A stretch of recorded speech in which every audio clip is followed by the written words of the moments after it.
One of the most common reasons I have clients tell me that they haven't healed or can't move forward in healing is because of money issues.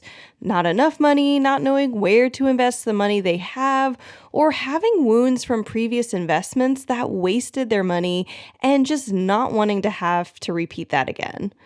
At least one time a year, therefore, I like to devote a few episodes to having an open conversation around money and health. My goal is to help you feel less alone in this conversation because whether we like it or not, money is a part of the health conversation. My other main goal is to actually give you practical tips and tricks for how to reduce the cost of healing and generally be better able to afford the healing that you ultimately need. This September, I am covering these 4 main topics over this entire month. Number 1, my top 5 best and worst health investments. Number 2, my top tips for how to accurately estimate the cost of healing. Number 3, my best insurance hack to get insurance to cover your functional medicine every single time. Definitely come and hang out for that episode. And number 4, 15 creative ideas to increase cash flow and fund your healing. Today, I'm going to be starting this series with sharing some of my personal biggest financial flops and wins in my pursuit of healing to encourage you, hopefully make you laugh, and prepare you for the rest of this month where I am going to share how I personally went from my 5 worst investments to regularly saving the most amount of money possible on my health and my family's health every single year. If you have shame around failed healing investments, or if you've been trying to heal and money issues have been holding you back, then this episode and this series is for you. Hey friend, welcome to the Better Belly Podcast. If you're currently trying endless supplements, doctor visits, and diet changes to heal your mystery symptoms, you are in the right place. We're here to solve the real root causes behind your gut, hormones, skin, sleep, and brain concerns. Literally anything and everything in your body. My name is Allison Jordan. I'm a functional medicine practitioner that has supported over 150 clients just like you to heal problems that no one has been able to fix. You don't need a perfect diet or a random supplement you found on Instagram to heal. You need a proven system that heals your whole body from the inside out. That's what I'm here to share with you, episode by episode. It's time to make health easy again. And just as a reminder, this information is not meant to diagnose, manage, or treat disease. Always consult with your own health practitioner before you make any changes to your health. Hey friends, this is Allison. Before we jump into the original podcast episode, I just wanted to make a note. I re-listened to this episode and I just realized that as I had originally written this episode in 2021, one of the big things that I highlight that a big mistake, a big investment that I lost in my health, a lot of it relies on lost time. And this episode launched in 2021, as I mentioned, and honestly, a majority of my examples come before 2020.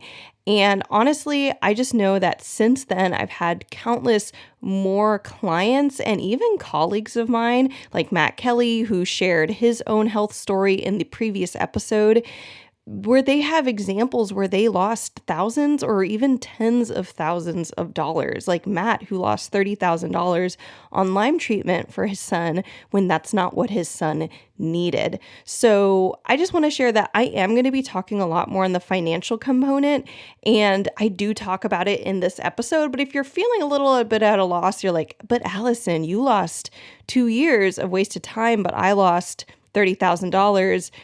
I am going to get to that. So just be sure to hang out for the upcoming episodes because I want you to know that the money component of this is something I've helped hundreds of clients to overcome and reduce their costs significantly. And we are going to get to that. But that's my little disclaimer or tidbit before we jump in. Otherwise, I hope you love this episode. I hope it makes you laugh. I hope you can find places and ways that you identify with the wins and the losses.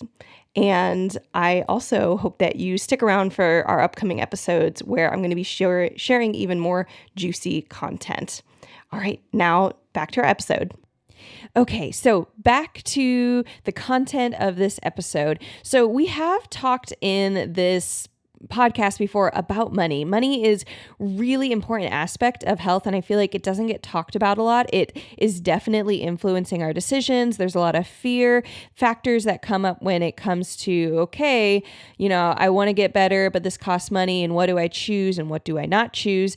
We have actually more than two, but two of my favorite episodes where we've talked about money before is episode 34, titled Your Money Mindset is Holding You Back in Your Health, and episode 23, 3 Reasons We Struggle Investing in Our Health and What Could Happen If You Don't.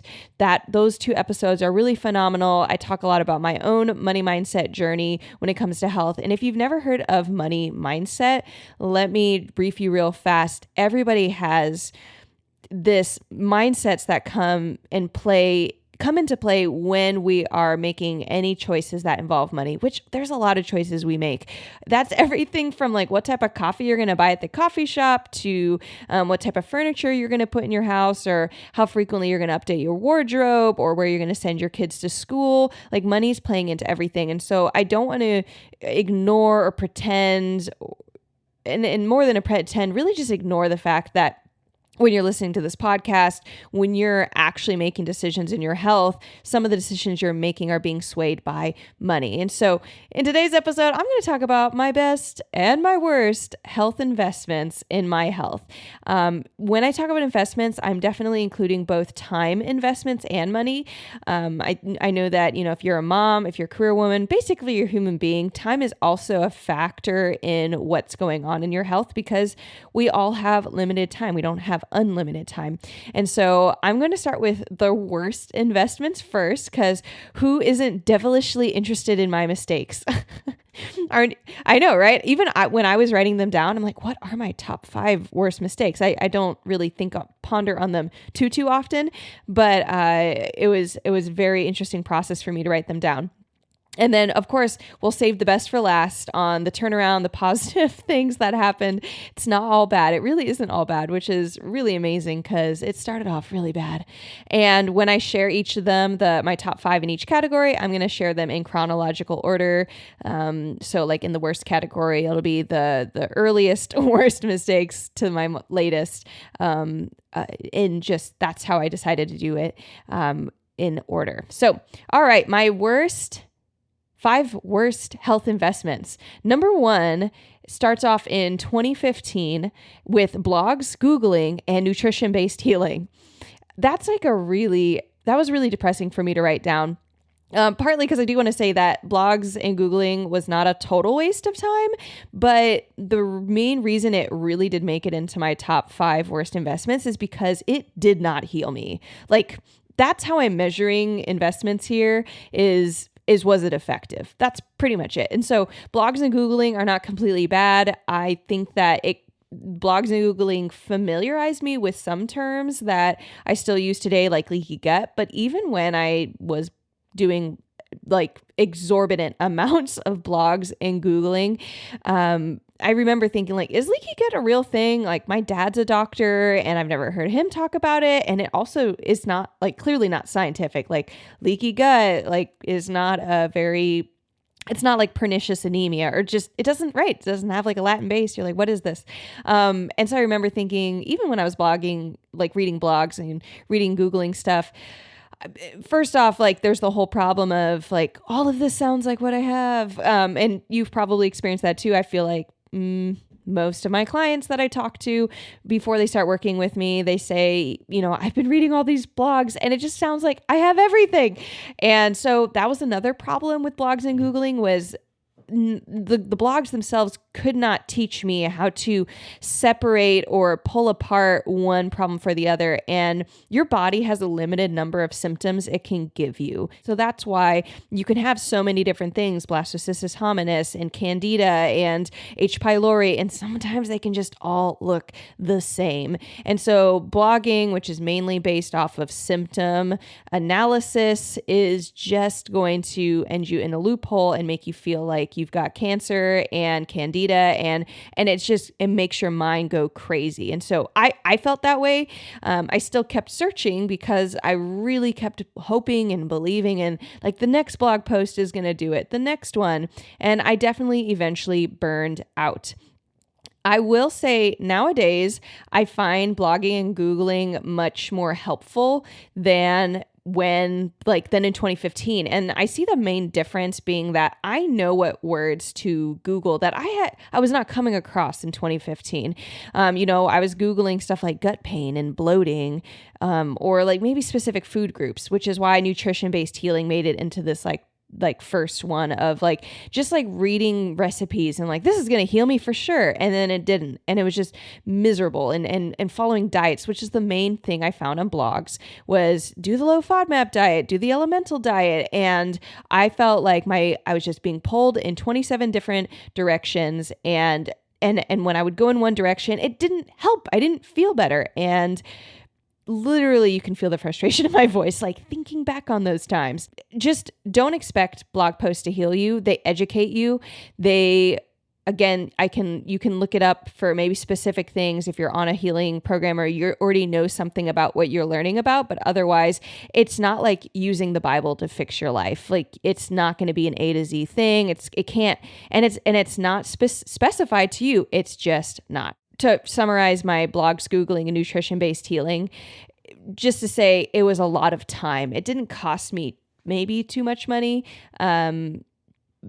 specifically, but it was it was 2 years of my life. That's an absurd amount of time. And I know so many people, I work with clients who've been sick longer. They've been sick for 10 years or 20 years. But 2 years was long enough for me. And I wish that is to me a poor investment. And if I could have done and changed something sooner and had access to better information sooner, I would have totally recommended to my younger self to just cut off the blogging and the guessing and do deeper testing. So number 2 worst investment is in 2016, I got really into making my own kombucha. I was really dead set on finding like the best probiotic. I remember going and talking to my PCP a lot about like probiotics to get, and I was trying to eat a lot of fermented foods. And so that was a lot of time. Kombucha, I even joked, like I had roommates at the time, and I would joke with them about how I felt like taking care and like creating my kombucha was like kind of like taking care of a pet, which when you don't have a lot of energy was like a lot of what I had. It's really weird looking back and thinking back on it. I mean, kombucha tastes delicious and it's awesome, but it didn't heal me. And so again, that's the criteria. Like, did this thing heal you? And I also was taking probiotic pills, which definitely cost me money. I was buying very high, what I could find was the highest quality probiotic pill. And I actually created a whole episode, episode number 3, why probiotics aren't healing your gut, because I feel like we're so misguided on like, oh, if you just take a probiotic, these are going to heal you. And I really dislike that because it's so not true. Everybody that I've worked with has tried probiotics before they work with me.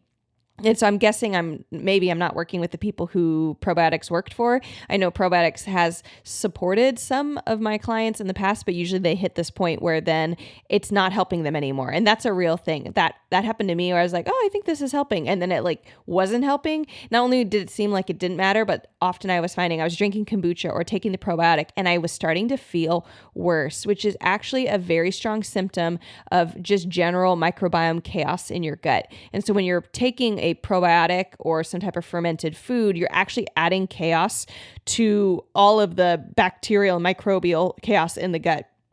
And if you have specific problems going on, such as candida, that fermented food actually will make the candida grow even more. And so again, I was feeling way worse when I was on some of these fermented and probiotic type foods or pills. And so again, pretty much straight like money and time down the drain. Interesting like trial and error, but it was definitely a bad investment because it didn't work. Number 3, in 2016, I had that's when I started like digging into doctor appointments. I saw a registered dietitian, and it's kind of something that you have to go through. I find that it's better to go through your doctor just to sort out big baddies and make sure nothing crazy is going on. But just realize that if you haven't done it and you're heading in that direction, if they tell you that there's nothing going on, it doesn't mean there's nothing going on. It just means that there's nothing going on that they can find. You're basically not sick enough. There's nothing bad enough going on that it registers on their radar as like, oh, this is bad. And so it's good to still see your doctor. Doctors are not useless. They have a place, but their place is not usually to heal you or to make you feel good. It's to help you not die. So it's keeping you from dying versus making you feel your best is a very different two different ways of approaching health, and doctors and the healthcare system is mainly to keep you from dying, not to make you feel your best. So I felt super devalidated every time I would go to my doctor's appointments. The registered dietitian I went to insisted that I was doing the low FODMAP diet incorrectly, and that's why I was having symptoms, which I'm a very type A person. I, at the time, was like, I don't cheat. Like, do not suggest that I'm cheating or that I'm stupid. And I never saw her again. Like, I probably had 8 sessions or something with her. And I just went to one appointment just to be like, maybe she'll tell me something I don't know. And she ended up just pointing at this wall of foods and saying, you can't eat any of these. Do you eat any of these? And I'm like, no, I don't. And she's like, are you sure? And it was just super devalidating and honestly infuriating. I was so mad after that appointment. And so that wasn't fun. And didn't feel like a positive investment. I wasn't like, being mad, it's so good for my health. This was doctor appointments, and the registered dietitian was generally not my most expensive venture financially, but it was very expensive to my emotions. It was expensive to my state of mind. It was expensive to my sense of hope, and it was expensive in my time. I will also note that at this time I was under my parents' health insurance, which is very high quality, and they had an HSA card. So I definitely didn't even see any financial expenses that went along with this, but this doesn't make me feel any better about the appointments.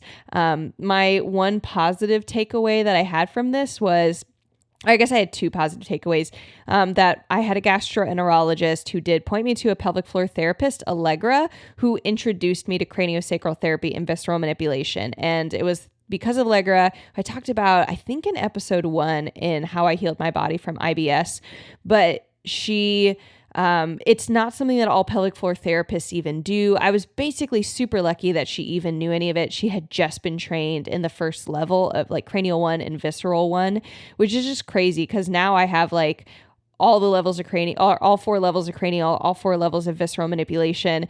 And it's just there's so many cool things you can do with it. And she only had level 1 of both. And she really turned my gut motility around. It didn't fully heal me, but it stopped my gut from being in a spasm, which was really great. And I was able to start pooping again and sleeping better. So it was like a 180 turn, but I still had to walk back down the mountain, basically. So that was a positive thing. It was interesting though, Allegra at the time, and she and I have talked about this, she was super nervous about using cranial and visceral so this is craniosacral therapy and visceral manipulation, which we've talked about some of our other episodes. It's really sprinkled around, the number 1 therapy. I think I have a podcast episode. It's titled something like the number 1 therapy, nope, 2 therapies for IBS that you've probably never heard of. That's it. And so we talk about it more in that episode. We will link in the show notes. It's pretty early on in the podcast, but it got me going in the right direction, but I still had a lot of healing to do. The other thing that, interestingly enough, I took away from, the only thing I still use today from these doctor appointments is craniosacral therapy and visceral manipulation, and then something called bucket theory, which I got from that registered dietitian, and it was this light bulb moment. And I've talked about bucket theory on the podcast before. I talk about it in my book that I wrote, but basically what is going on is your body is a bucket and it's intended to handle toxins, but when you get symptoms is when that bucket is overflowing. And so if the bucket either is overflowing based off of how much water is going into it, aka all the toxins, or how little it's draining out. So if it had a spigot, you want that spigot fully open so you can drain out toxins. And we're always being exposed to toxins or things that are inflammatory to us, like histamine. You get histamine release every time you eat, but does it bother you? maybe no, maybe yes. It depends on what your toxic load is currently and how well you break down histamine. And so that theory has stuck with me, bucket theory, and it's been really helpful in, I think, me understanding why I get symptoms one day when I do what I do the exact same thing and no symptoms the next day when I do the exact same thing. And there's a lot going on there, but that's just to say I wanted to be super honest about anything I did get from all of these things, even if they were really my worst investments. Again, not a lot of money has come up yet in these worst investments, but I will honestly say that I correlate that with them being bad investments. We'll get to more on that in a moment. So you'll see what I'm saying. But number 4, the fourth worst investment I ever made was, I've actually talked about in this podcast as well. In early 2017, I call him the creepy chiropractor. Thankfully, it wasn't like, I don't know, physically, whatever, sexually creepy, but he was just not ethical in how he charged money and worked with insurance. And it was just, if anybody ever tries to charge you a different price because whether or not you go use your insurance to pay or not, that's not ethical. They should be charging you the same amount whether or not insurance is covering it if they take insurance. And so that's not ethical. I ended up having to had this whole insurance debacle where I'd paid, he thought I wasn't using insurance. So he charged me a certain amount, or he thought I was using insurance. So he charged me like double what it was going to cost if I hadn't used insurance, which again is illegal. And so I ended up losing about $300 for that. And then he even made me pay for my x-ray copies when I left after just 2 appointments. And he clearly was like very uncomfortable with the fact. He's like, what do you mean you weren't using insurance? And he charged me as if I had, and it was just like the whole thing was so unfun, and he definitely didn't make me feel better. I mean, especially after 2 appointments, but I mean, where you are emotionally when you work with a health practitioner also super matters. So by the time my trust had been eroded in him, he was just not going to be a huge help anyways. And my total loss, like I mentioned, was $300, and $300 felt like freakishly huge at the time. I think I cried about it. Now that I think about it, it wasn't like tons of tears, but I definitely cried. I remember calling my parents and I was like, like I made a bad choice. I felt so much shame too, like $300, and very shamed. And I remember having this conversation with my parents. My dad's a doctor, and he also doesn't super love alternative methods of healing, although he repeatedly admits I don't understand what you do, Allison, but I see that it works, and that intrigues me.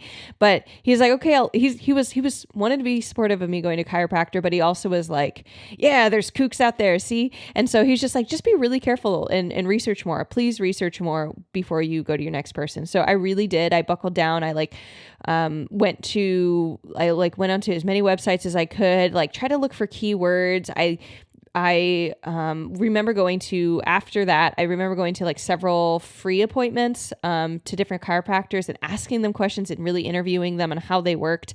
And I really didn't I really wanted someone who had worked with muscles and helped, AKA they actually gave you muscle strengthening exercises and muscle stretching, because muscles hold bones in place. And I was a massage therapist in massage therapy school at the time. And so I was like, no, I'm not going to go somewhere that just cracks me and kicks me out. I want you to give me exercises. And so couldn't find anyone, but all my friends at church knew that I was looking for a good chiropractor. And so it just happened to be a friend of mine who is a nurse, is in the same unit as another nurse whose husband is a chiropractor. And geez, that is a really long separation there. But she knew that this chiropractor worked with exercises and muscle strengthening and stretching. And so I went to him, and we have a whole podcast on it now because he's so amazing. Dr. Zach Simpkins and Dr. Tig Ardvitson.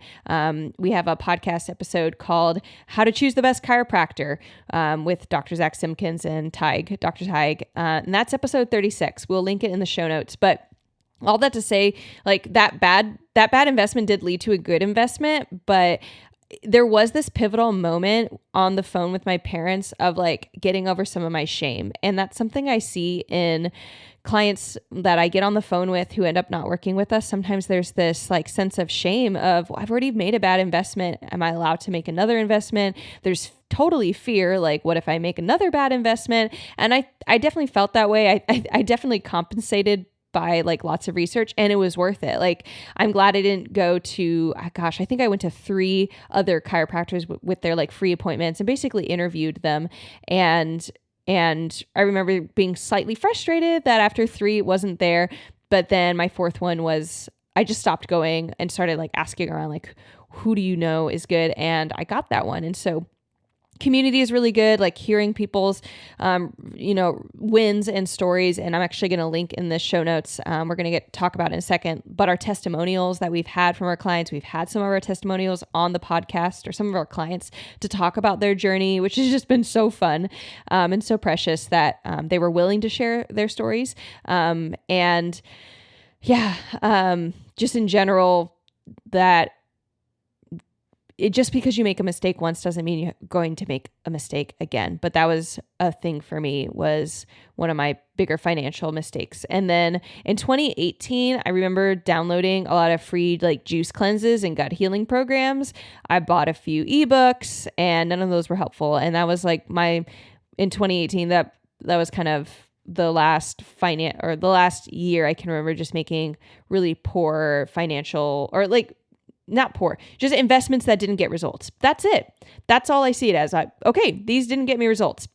On with what does get me results. So cool. We're going to switch into my top 5 best investments. And this is so exciting because let's see, in 2018, 2018, I'd only hit one of these, best investments, like early 2018, and only hit one.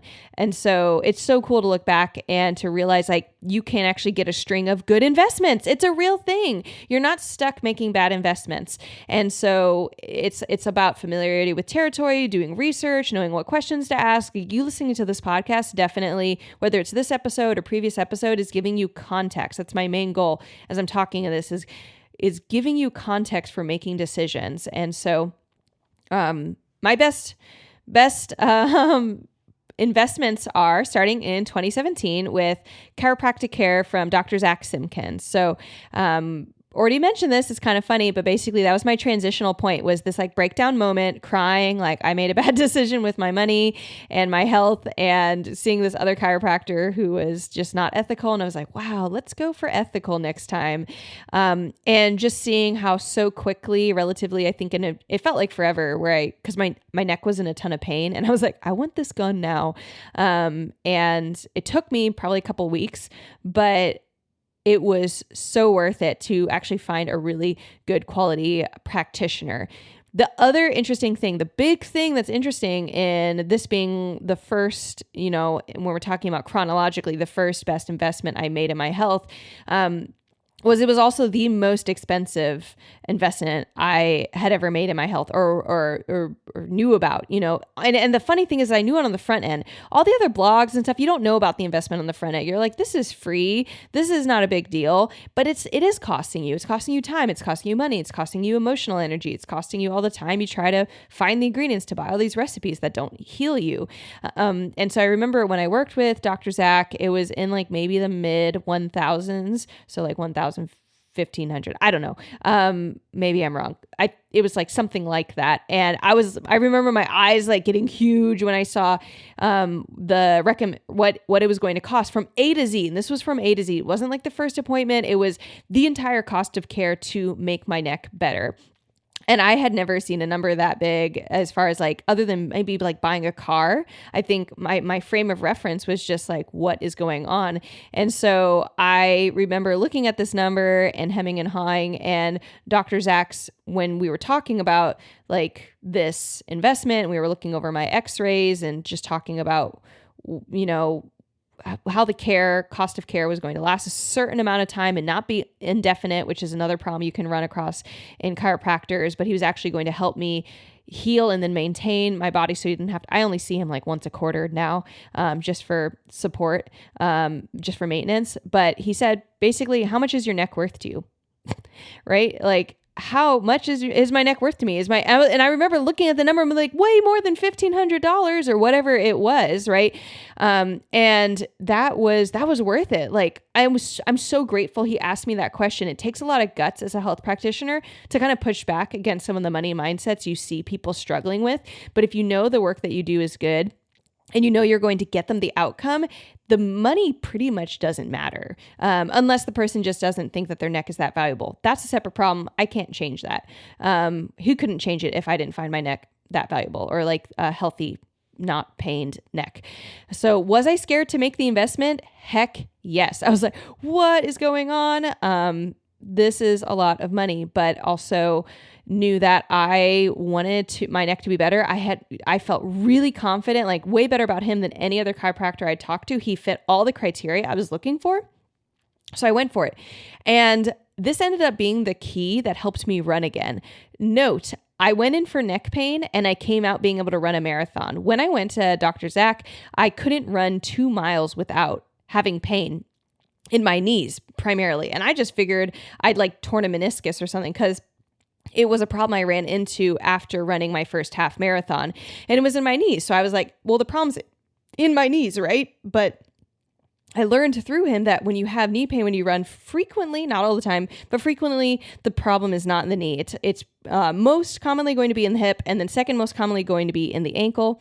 And mine was in the hips. My hips didn't have the right strength in them, the right balance of strength. They look strong. I could do really cool amounts of like glute exercises, but they were not strong in the right way. And he helped me strengthen those weak muscles that weren't getting targeted, and they basically had turned themselves off. And so my knees were destabilized.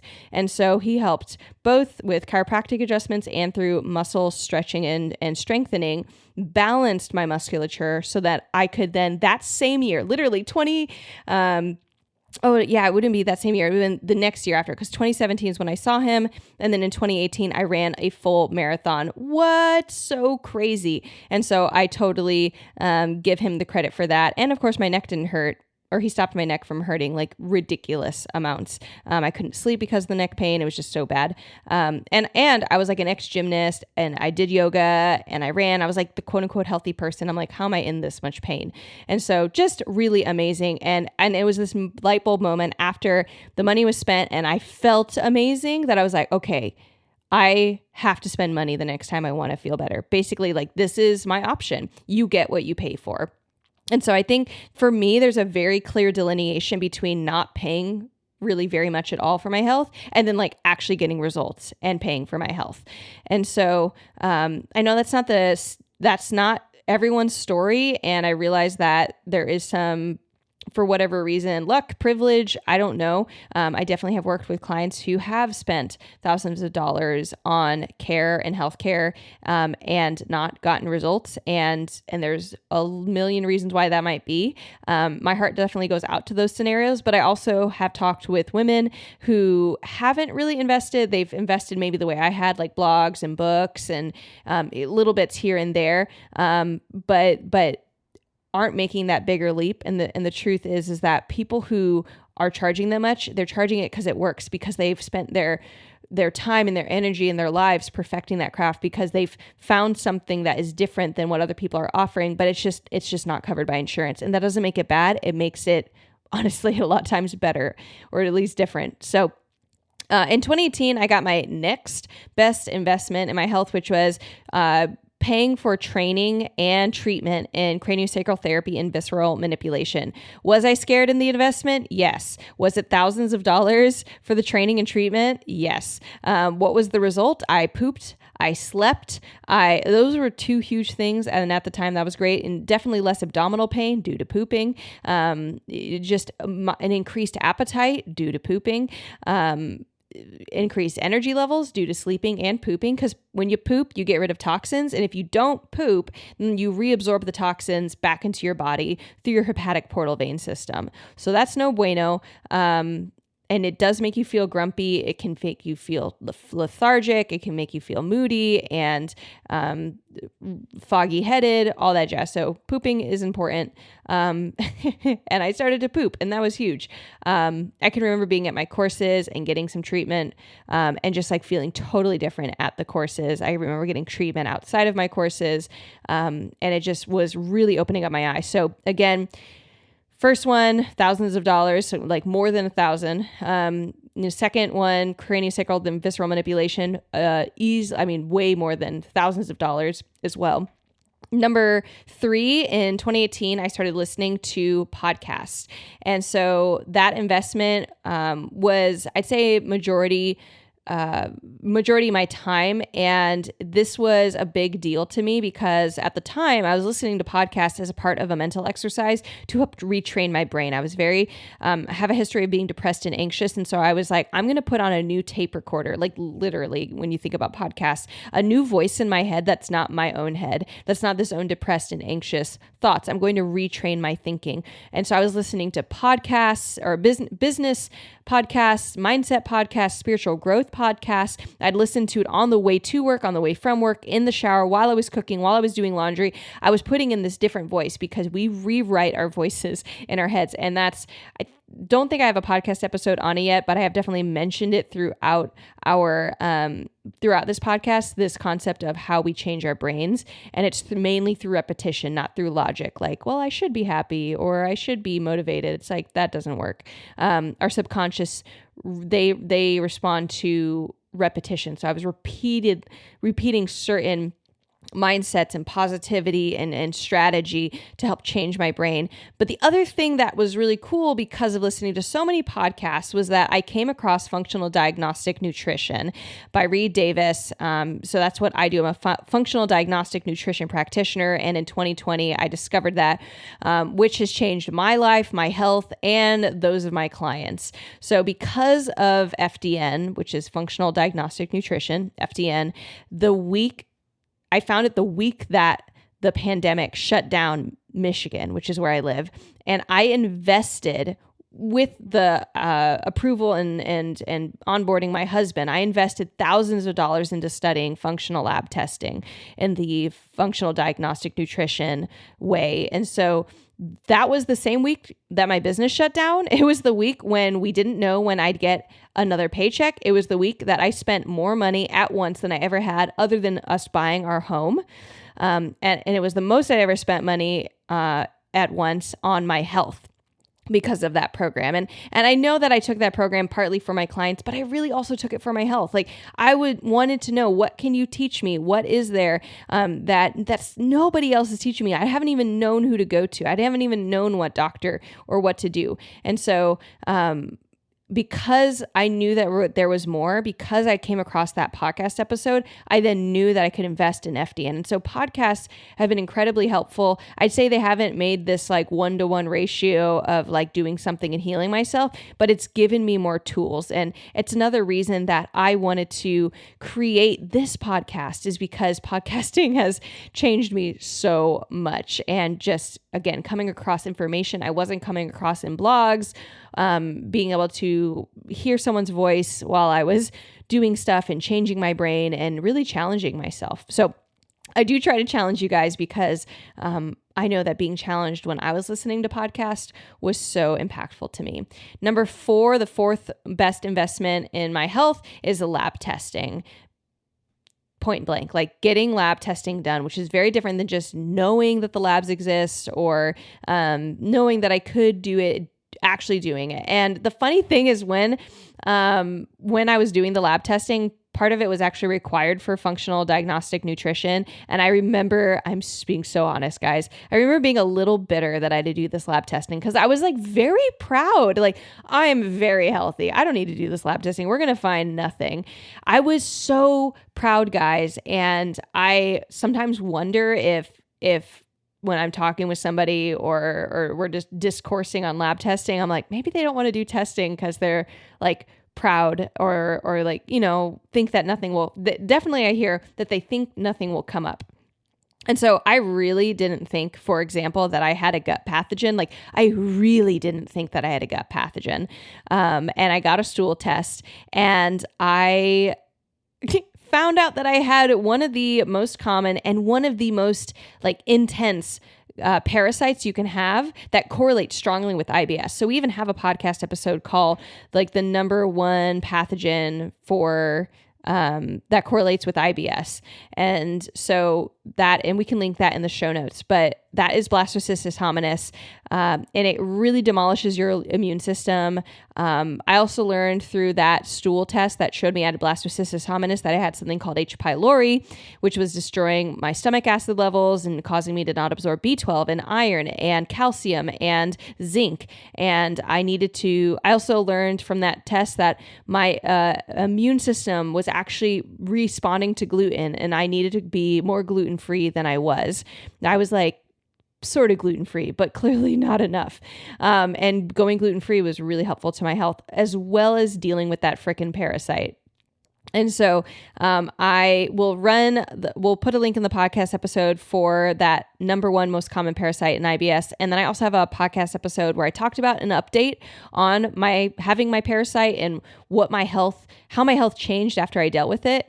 In 2021, I did more lab testing doing the Zoomer, which found out that I had a corn sensitivity and a rice sensitivity, my hair tissue mineral analysis, which is testing my hair for heavy metals and my mineral balance. I did a Dutch test, which is using urine that I can do just at home and test my sex hormone levels and my steroid, like cortisol, essentially like adrenal health levels. I've done tons of lab testing, and I'd say like every time it's a conversation with my husband of like being very serious with him, like not just like, I just want to run a lab test, but hey, I want to run this lab test. This is why, this is what's going on.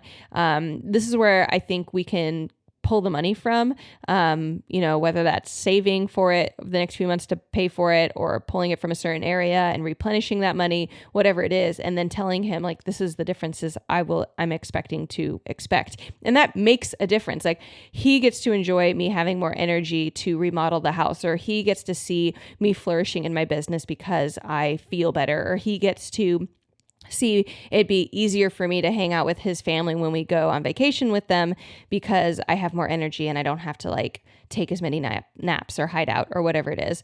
And so that has been huge again. And again, it's cost money. It's my best ones, pretty much almost all of them cost money. And then number 5, my fifth best investment in my health is supplements. So I remember not feeling this way prior to studying supplements and understanding them and using them in a really intentional way. And so I am honestly considering making a course on how to understand supplements. Please, please, please let me know if you want something like that. I'm going to be starting to talk about it on Instagram more, but right now we are sticking with the Blood Lab Bootcamp course and teaching y'all how to read your blood chemistry. But supplements have been so helpful. I have seen them. Now that I just understand how to use them, I feel better when I use them compared to, I'd say I did use some supplements prior to 2017, which is when I really started accumulating a lot more information and knowledge on how to help my health. But I've definitely spent thousands of dollars on supplements. I did some quick math based off of some purchases I've made. I tend to buy them in chunks. And I was like, oh yeah, I've definitely spent thousands of dollars on supplements and it's been worth every penny. It's helped heal my liver. I definitely don't have to take the same ones that I used to take. It's helped my hormone levels. It's brought my progesterone back. I use supplements to get rid of my parasite, like just herbal supplements to get rid of that. I've done everything herbal, had not had to use any antibiotics for healing H. pylori or Blastocystis hominis, nothing. And so it has been so helpful. I've supported my thyroid. I've seen my adrenal glands heal. I've done it along with lifestyle choices, but the supplements have sped that up so much. And so it was worth every penny. I mean, so good for supplements. And of course, my clients use it and they feel better.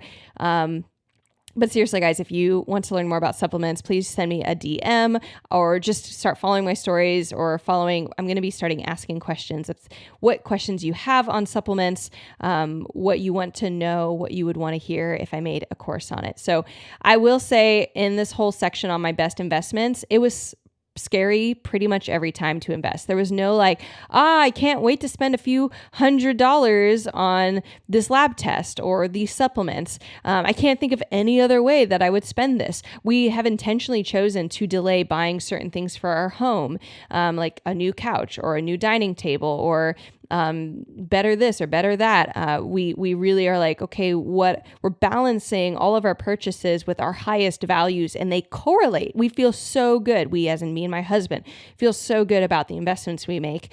And so the one tip that I really wanted you guys to walk away with all this, which I see repeatedly, I just see this mistake over and over and over again, and it really breaks my heart, which is don't measure the value of what you're buying in hours. Measure it by its outcome. And so I get a lot of people who they either want to work with me or they talk about other people they considered working with, or I will refer people to other practitioners and they'll say, well, they cost this much money or it was this many per hour. I did the math out and this many hours they were giving to me and it would have been this many dollars per hour. And that's just ridiculous. And it's like, don't measure it by how many hours you get with some health practitioner or some person. You want to measure what you're buying by the energy you gain, by the time you gain, by the quality of relationship that you gain back because you now can focus on a relationship, the joy, the mental clarity. Measure it by your outcome. For me, the question was, how much is your neck worth to you? I'm like, well, way more than this 1,500, whatever it had been, dollars. And it's lasted. Like, I don't even think about that $1,500. I definitely wasn't even thinking it halfway through the program with Dr. Zach. Like, I felt totally different. And so ask your questions to yourself. Like, what's the outcome this provider is suggesting they're going to give to you? Do they have a history of helping people with your condition? Do they have any testimonials? Like, I don't care if this is your registered dietitian or your gastroenterologist. Do they help people get better? Or do people end up staying the same? So I have shared on our podcast, Client Testimonials. We have episode 13, where I talk with my client, Abby Herman, who's a 6-figure business owner. I have episode 21, where I talk with my client, C, who had chronic insomnia, chronic pain, and chronic nausea that none of the top hospitals in the US could help her with. Episode 35, where I talk with my client Desi about her abdominal pain, joint pain, fatigue, and how she lost 10 pounds by not changing anything in her diet, like calorically. She didn't have to calorie count or anything. She just simply lost 10 pounds by healing her body, and by us finding what was going on in her labs. And then my bonus episode with my client Addie, who was constipated, had gas, bloating, and fatigue, and she ended up in just 3 months having energy, confidence, and freedom. I mean, just really amazing. We have 37 client reviews on Google. We're going to provide a link in the show notes if you just want to look at our Google reviews. But how much is your body worth to you? How much is your health worth to you? If you don't understand like how value works with health and that you want to measure by outcome, like you're going to miss or even sneer at amazing offers because you feel like, well, they're charging me so much and I don't get that many hours with them. Or you're going to misjudge bad offers like, wow, this person's just $50 an hour. Like, well, are they giving you $50 an hour work? Like, that actually sounds like a pretty bad deal. Is that what you really want for your body? So how much is your body and your health worth to you? And lastly, kind of on this idea of measuring the value of what you're buying, especially when you're thinking about money, because I know money can be, again, that big scary thing. It's very scary, but it doesn't have to be. When you're thinking about it, there's measuring it by your outcome. There's this psychologist, Dr. Gay Hendricks. He's written a book I really like. He's written several books, but he will go to he's been hired by different business companies to then help them work through negotiations that have fallen through. And so when there's this story he tells of him showing up on the scene of this business negotiation where they're trying to break ground and basically put in set in stone, like this contract that had been agreed upon. And now like the top CEOs were not agreeing, and the top executives were like saying, we want to back out of this. And the first thing he says to these two belligerent, angry executives is, whether this takes 10 minutes or 10 days, are you committed to the outcome? And the reason he asked that is because sometimes we get so riled up in all of our pain and frustration and bitterness and despair that we say, this thing better take forever. I better get all my money's worth out of it. And their frustration could have easily made them hold on to their bitterness and forced it to take longer. Maybe forced it to take 10 days or even longer than 10 days, 10 weeks. But he asked them right off the bat, are they willing to let go of their hurt, of their bitterness, of their frustration, of their anger, enough to the point that they're willing to say that I'd be okay if this took 10 minutes to resolve? And when I read that passage, I remember my heart just breaking internally. I wasn't even going through anything at the time, but thinking about all the pain and bitterness that I had been through, whether it was related to my physical health or not, that I was holding on to just because of how long I had to deal with it. But how I had the choice that I could let go of it just in 10 minutes. What if I could let go of it in just 10 minutes? What if you could let go of all the frustration and all the pain and all the hurt in just 10 minutes and say, that's it. I'm going to pursue healing now. I'm going to no longer live in this narrative that says people are lying to me, people are cheating me, this thing won't work. What if you step into the next best investment in your health, whether that's time-related investment or money-related investment? Like, that is what I want for you guys. And that is, again, one of the reasons why I made the Better Belly Blueprint. That I realized that there's this schism of people maybe making bad choices because they don't have information or feeling disempowered or feeling like people are lying to them. This course is so you can have the information on the inside of you. So you're not being, you can better discern that you're not being lied to, or that you are being lied to, or being able to even see just your own patterns between your symptoms and the labs that you're creating, that you can get a little bit more hope. And it's just a small step, just one more way that you can get education. And education really is one of the best things I've seen when it's come to investing in my health. Like every time I've invested in my education and my health, it's made the world of difference. And so that's why I made it. I made it for you guys. I would love to see you as a student in it. And so we have a link in the show notes. You can sign up for a free training on exactly how the Better Belly Blueprint works by going to betterbellytherapies.com/training, or again, clicking the link in the show notes. Whatever your step is, maybe you're thinking of some other thing at the end of this podcast episode, some person you've been considering working with, some program you've been considering buying, but you haven't made that choice because of fear or because of pain, because of despair. But I want to encourage you that there are good health investments out there. So that is it for today. My top 5 best and worst investments in my health. Hey friend, I hope you loved this episode.